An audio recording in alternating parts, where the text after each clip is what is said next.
నేను BRS party నుంచి గెలిచిన. ఈనాటికి కూడా నేను బీఆర్ఎస్ ఎమ్మెల్యేనే. నేను బీఆర్ఎస్ పార్టీ నుంచి గెలిచిన, ఈనాటికి కూడా బీఆర్ఎస్ ఎమ్మెల్యేనే. జగిత్యాల అభివృద్ధి కోసం ప్రభుత్వంతో కలిసి పనిచేస్తున్నా. జగిత్యాల అభివృద్ధి కోసం కలిసి పనిచేస్తున్నా.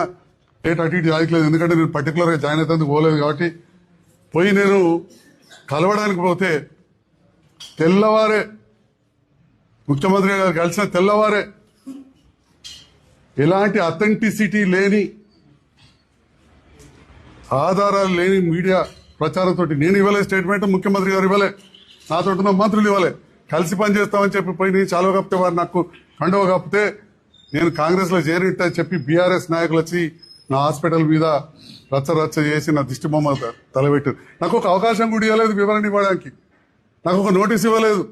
మన కవిత అదే అడుగుతుంది కదా, మీరు నేను ముఖ్యమంత్రి గారిని కలవగానే వారికి చాలువ కప్పితే నాకు కండువ కప్పగానే తెల్లవారంగానే నా ఇంటి మీద దాడి, తహసీల్ చౌరస్తాల దాడి మీరందరూ కూడా చూసిండ్రు. అదే రోజు నా మీద అఫిడవిట్ వేసి డిస్క్వాలిఫై చేయమని చెప్పి స్పీకర్ దగ్గర పిటిషన్ వేసిండ్రు.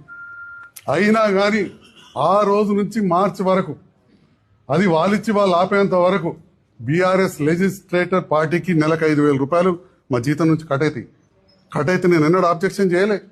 ఎస్, నేను బీఆర్ఎస్ లెజిస్లేటర్ పార్టీ సభ్యున్నే, నేను ఆబ్జెక్షన్ చేయలే. నేను అంటున్నారు అఫిడవిట్ ఇచ్చిండు, అఫిడవిట్ వాస్తవమే, అఫిడవిటే కాదు నెలకు 5,000 కట్టినా భయ్.